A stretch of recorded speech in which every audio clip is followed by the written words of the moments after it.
You're listening to the Murder Speaks podcast, the show that spills the tea about true crime. Here's your host, Wendy Hinbest.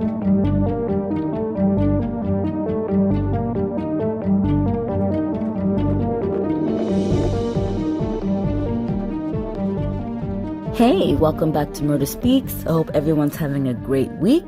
So today's real crime story is about 33-year-old Lisa Fein of Galion Township, Michigan. Lisa met Ron at work at the power plant. They were both single parents when they started dating, and they got married in 1995. So they all moved in together the morning of June 30th, 2000. Lisa's husband, Ron, returned home from work around 6:30 a.m., and the house was empty.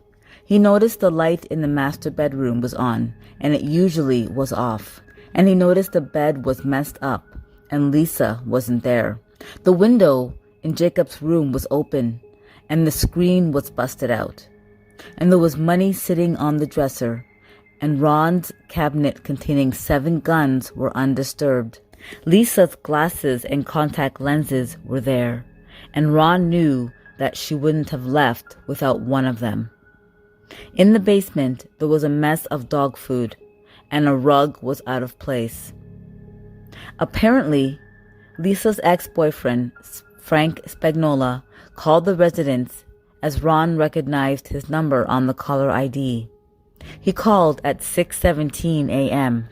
So Ron called him back to see if he knew anything, and he offered to come over, but Ron declined. Ron called the police.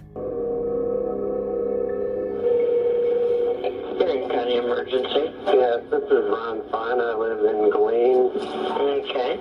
I just got home from my night shift, and my wife and both kids are gone. And screen is busted out. It's like somebody crawled through in one of the kids' bedrooms. She didn't call you and say anything was wrong or anything?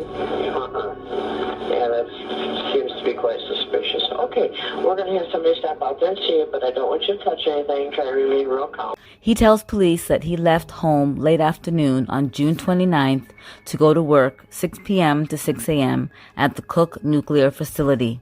Lisa was home with Jacob and Shane the evening of June 29th, 2000.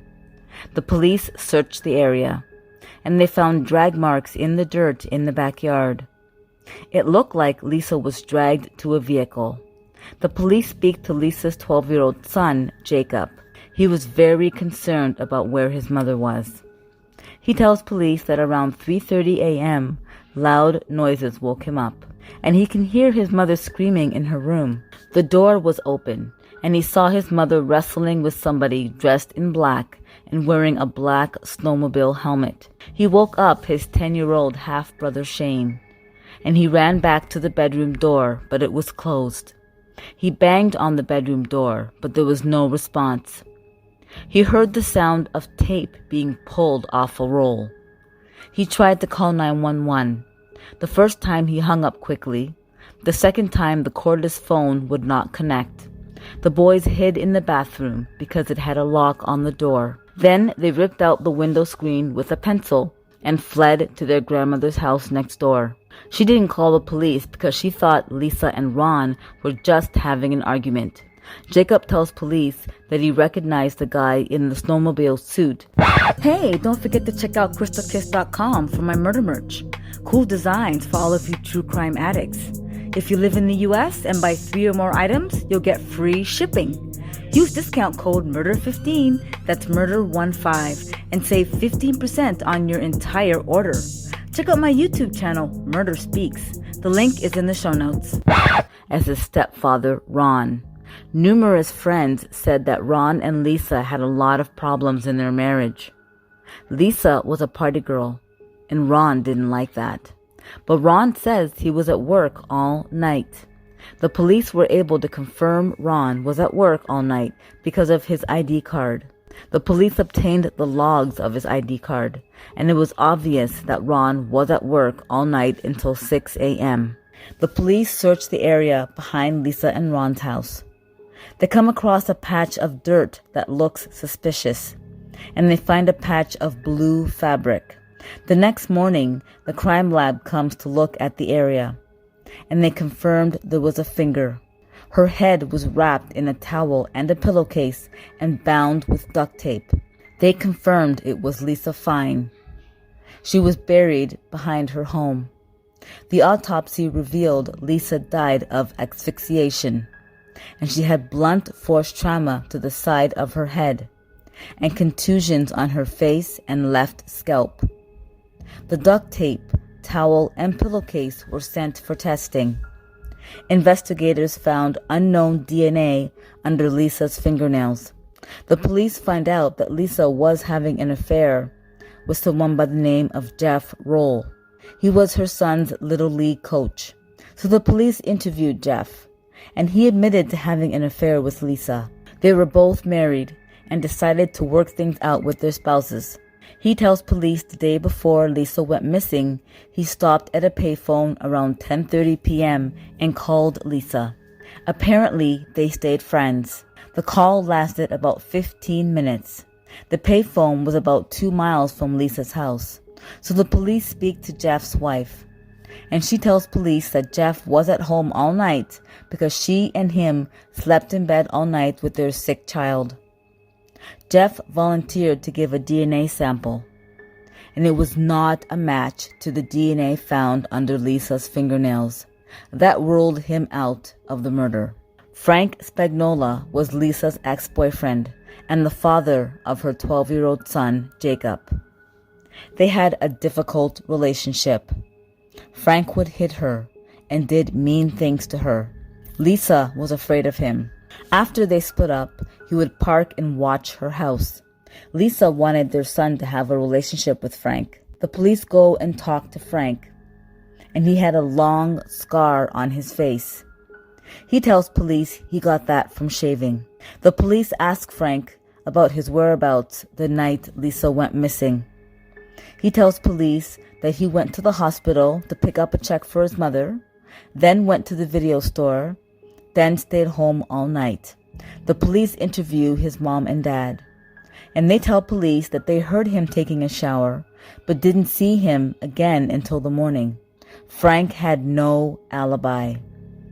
They got a DNA sample from Frank, and it was a match to the DNA found under Lisa's fingernails. They got a search warrant for Frank's house, and they found a matching pillowcase with the same manufacturing brand as the one found at the crime scene. They also found a matching towel with the same manufacturing as the one found at the crime scene. They found a black helmet that matched the description given to police by his son Jacob. And they found duct tape in his car that matched the one found on Lisa's remains. Lisa and Frank were having a custody battle. The court ordered Frank to pay child support, and it would take effect June 30th, 2000, which is the day Lisa went missing. Frank wanted custody of their child, and he didn't want to pay child support. Frank was arrested. The police believe Frank went to Lisa's house the night of June 29th, 2000, and he used a spare key to get into the home. He went into Lisa's bedroom, knocked her out with something, and wrapped her head in the towel and pillowcase that he brought with him, dragged her outside, and buried her. During the trial, he pleaded not guilty.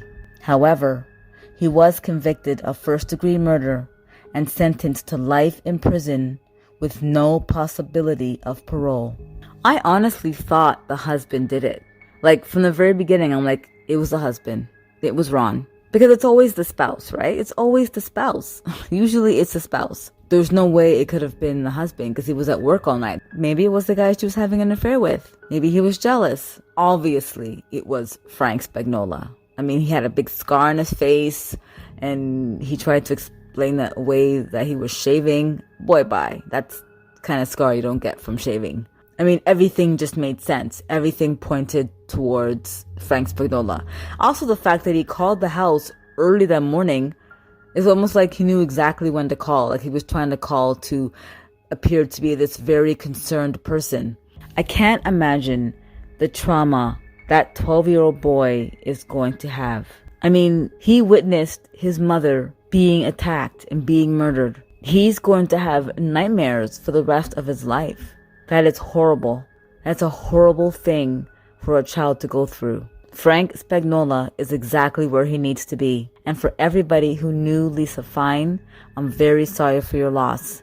Thank you so much for joining me on this week's episode of Murder Speaks. Hope you enjoyed it. Follow me on Twitter and Instagram. My socials are in the description notes. Please like and subscribe.